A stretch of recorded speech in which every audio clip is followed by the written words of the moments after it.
For far too long, outsiders have told Africa what to do, what to sell, and even what to believe. Its borders were drawn by people who had never walked its lands, its leaders chosen by those with their own agendas, and its future shaped by hands that saw it as nothing more than a prize to be claimed. But the tides are turning. A new force is emerging, one that refuses to ask for permission, one that isn't waiting for anyone's approval. And right at the heart of this movement, Ghana. Ghana has always been a trailblazer.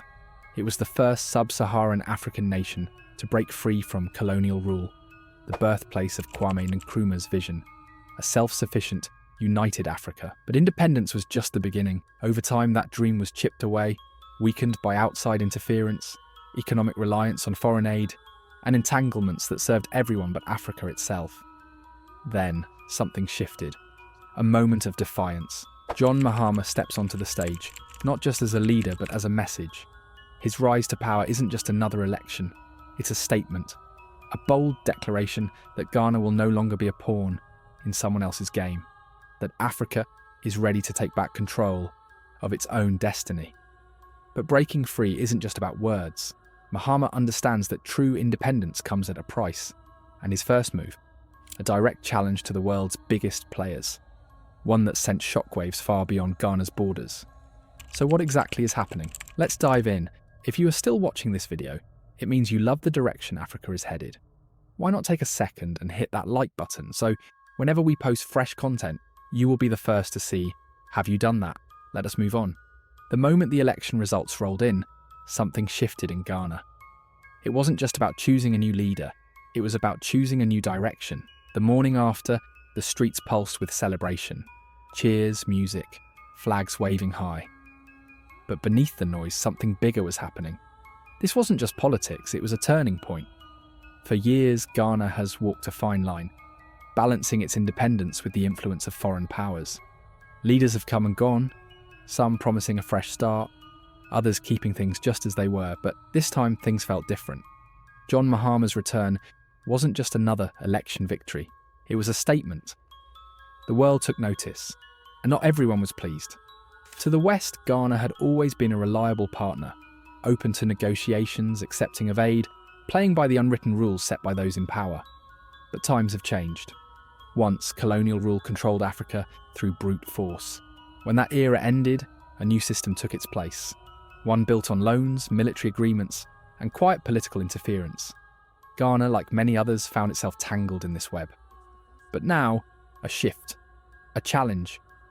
Mahama stepped back into power, not as a follower, but as a leader ready to push back. To those who benefited from Africa's dependence, this was unsettling. A resource-rich, strategically positioned nation, no longer playing by their rules. That was a problem. Ghana's election wasn't just about a leader, it was about a choice.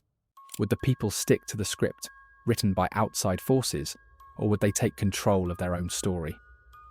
The answer came through loud and clear. Mahama's win wasn't just his alone. It was a victory for a continent that's no longer waiting for permission. But what does his leadership really mean? Why does this moment matter so much?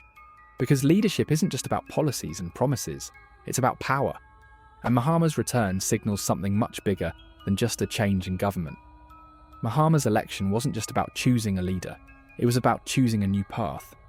For years, outside powers have treated Ghana like a project, shaping its democracy to fit their own ideals, their own interests. But this time, the people made it clear they're done playing by someone else's rules. No more policies designed to please foreign investors while local industries struggle. No more economic deals that benefit outsiders first and Ghanaians second. No more waiting for permission to take control of their own future. This wasn't just a shift in leadership, it was a shift in identity. Ghana is no longer content being seen as a reliable ally in someone else's game. It's stepping forward as a fully independent nation, making decisions on its own terms. And the rest of Africa is paying attention. Elections rarely make waves beyond their borders, but this one was different. Ghana has long been a trendsetter in African politics, a country whose decisions echo far beyond its own territory. With Mahama's win, the message was unmistakable. The tide is turning. For decades, African nations have wrestled with the weight of foreign influence. balancing their own needs with the expectations of international powers. But in recent years, that balance has been shifting. Across West Africa, the Sahel, and beyond, countries are choosing a different approach. The results in Ghana only added fuel to the fire. If a country historically seen as stable and aligned with Western interests could choose a leader who prioritizes self-determination, what was stopping others from doing the same? The old system, where leaders were expected to cater to foreign demands, is breaking down. A new era of governance is rising, one that values sovereignty over subservience. And that has some people worried. Western governments have long seen Ghana as a reliable partner, politically stable, economically cooperative, strategically important. But now, that certainty is gone. What happens to military agreements that once seemed ironclad? What about trade deals that favoured foreign companies over local businesses? And perhaps the biggest question of all, will Mahama align Ghana with other African leaders who have openly resisted Western influence? Diplomats, analysts, and policymakers in Washington, London, and Brussels are scrambling to figure out what's next. Reports are being written, strategies are being reconsidered. Because one thing is clear, Ghana is no longer following the script. For years, Ghana's policies have been influenced by powerful outsiders, trade deals that favoured foreign companies, aid programmes that came with strings attached, and military partnerships that often put global interests ahead of local needs. But this election, it was different. Mahama's return to power wasn't just about leadership, it was about reclaiming something deeper, a sense of self, a reminder of Ghana's true identity. This is the Ghana that once stood at the forefront of African independence, the Ghana that dared to reject colonial control, the Ghana that, under Nkrumah, dreamed of a continent free from external interference. But dreams don't come easy, and Mahama's toughest battles, they were only just beginning. Taking on the system always comes with a cost. Would he succeed in reshaping Ghana's future? Or would the forces that had long controlled the game fight back even harder? The answers to these questions wouldn't just define Ghana's path, they would send ripples across Africa. And then Mahama made the decision that no one expected. One announcement, one move that turned heads from Accra to Washington. Standing before the nation, Mahama didn't just make a policy change, he sent a message. Ghana would no longer host US military forces. For years, American troops had maintained a presence in Ghana, part of what was officially labelled as a security partnership. That era, Mahama declared, was over, and just like that, the global balance shifted. This wasn't just another diplomatic adjustment, it was a direct challenge to a system that had, for decades, treated Africa as a chessboard for Western military strategy. The world was watching. But why was the US military in Ghana to begin with? On the surface, the arrangement seemed simple: training, intelligence sharing, and support in fighting regional threats. A partnership, at least in name. But beneath that, a far more complicated reality. The US has a long history of embedding itself within foreign militaries, not just to assist, but to influence.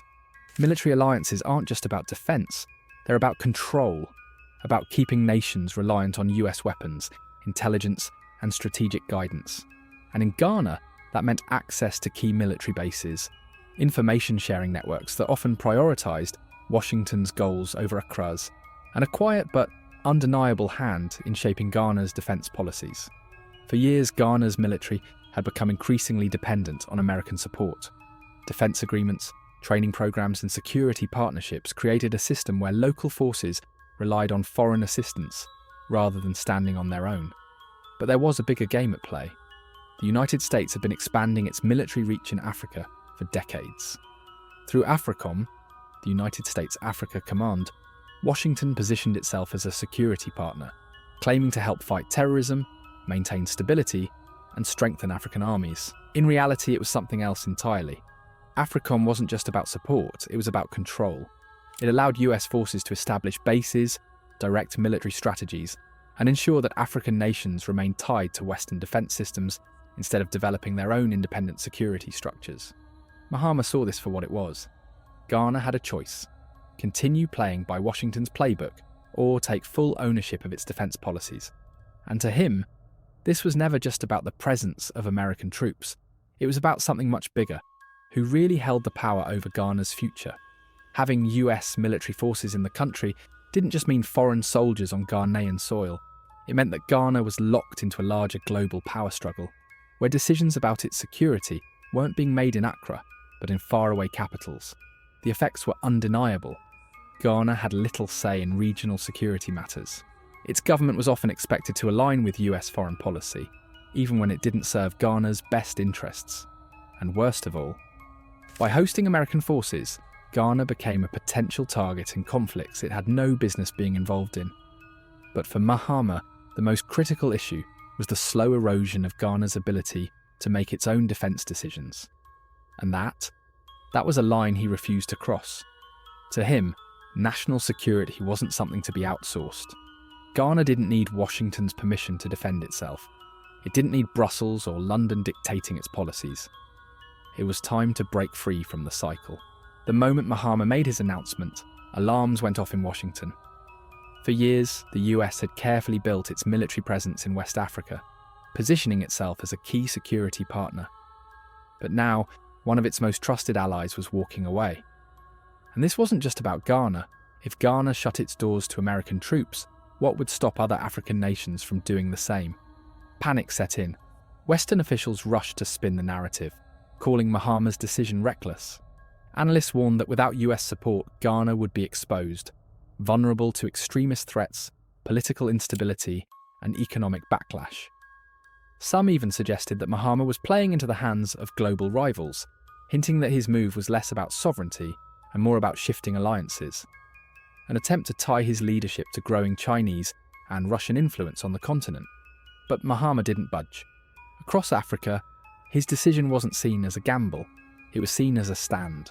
For years, countries like Mali, Burkina Faso, and Niger had taken similar steps, pushing back against foreign military control in favour of self-reliance.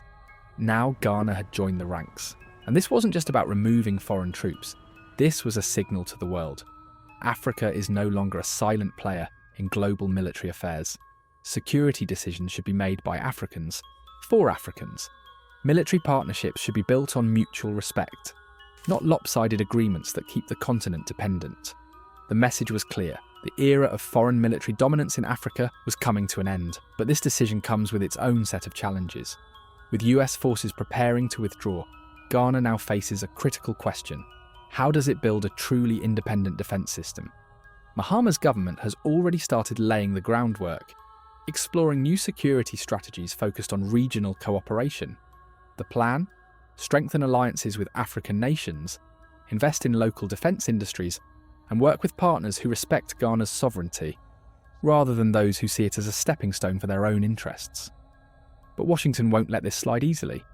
Ghana may face economic pressure, diplomatic isolation, or media narratives designed to paint Mahama's leadership as dangerous. One thing, however, is certain. Ghana has chosen its path. It has chosen to stand on its own terms. Africa was never meant to be divided. The lines that split the continent into separate nations weren't drawn by its people, but by colonial rulers who saw Africa as a prize to be carved up and controlled. And ever since, those divisions have worked exactly as intended, keeping African nations focused on their own struggles rather than their shared power. But that's starting to change. A new movement is rising, one that seeks to erase the barriers imposed by history and restore Africa's place as a force to be reckoned with. Leading this charge is Ghana's John Mahama, but his vision isn't just about Ghana, it's about Africa reclaiming control of its destiny. For too long, African nations have relied on outside forces, on Western governments, international banks and foreign corporations to dictate their economic and political futures. Mahama believes it's time to break that cycle, and the key? Unity. For decades, Africa's greatest leaders, Kwame Nkrumah, Thomas Sankara, Patrice Lumumba, spoke of a self-reliant Africa, an Africa that controls its own wealth, an Africa that sets its own rules, an Africa that doesn't need permission to determine its own future. Yet, despite gaining independence, most African nations remained tied to the same systems that once colonized them, their currencies, still linked to European banks, their economies, built to serve foreign interests rather than their own people, their security, dependent on Western military agreements that keep Africa in check while protecting global powers. Mahama sees this for what it is, Neo-colonialism disguised as partnership. And he's not playing along. His strategy to break free comes down to 3 pillars: economic independence, resource control, and military sovereignty. First, Mahama is pushing to free Africa from foreign-controlled currencies like the CFA franc, a relic of French rule that still dictates the economies of 14 African countries. Instead, he envisions a pan-African monetary system, where African nations manage their own wealth instead of relying on foreign approval. Then there's infrastructure. For too long, African roads, railways, and power grids have been built to serve foreign corporations, to extract resources, not to build local industry. Mahama wants to flip that script. He's pushing for large-scale energy and transportation projects that prioritise Africa's own economic development, ensuring that industries within the continent thrive instead of feeding the global supply chain for cheap raw materials. But his most radical move? A united African security force. For centuries, Africa has been rich in resources but poor in power. That's because wealth has never stayed within the continent. It has been extracted, exported, and exploited by outsiders. Mahama is demanding a change. He's calling for African nations to end one-sided trade deals that allow Western companies to take Africa's minerals, oil, and agricultural products for pennies on the dollar, while local economies see little benefit. His plan: keep profits in Africa, build refineries and manufacturing plants on African soil, so raw materials are turned into high-value products within the continent. Strengthen trade between African nations so they rely on each other instead of looking to the West for survival. But challenging the global economic order comes with consequences. Leaders who have tried to break free before have faced coups, economic sabotage, even assassinations. The question is, will Mahama's vision survive the pushback? He knows the risks, but he also knows one thing: if Africa stands together, nothing can stop it. Ghana's transformation is bigger than just one nation. It's the beginning of something much larger, an Africa that no longer plays by someone else's rules. For too long, African nations have been forced into a cycle of dependency, their governments pressured to serve foreign interests rather than their own people. But that era is ending. With Mahama at the helm, Ghana is sending a message to the world. Africa is no longer waiting for permission.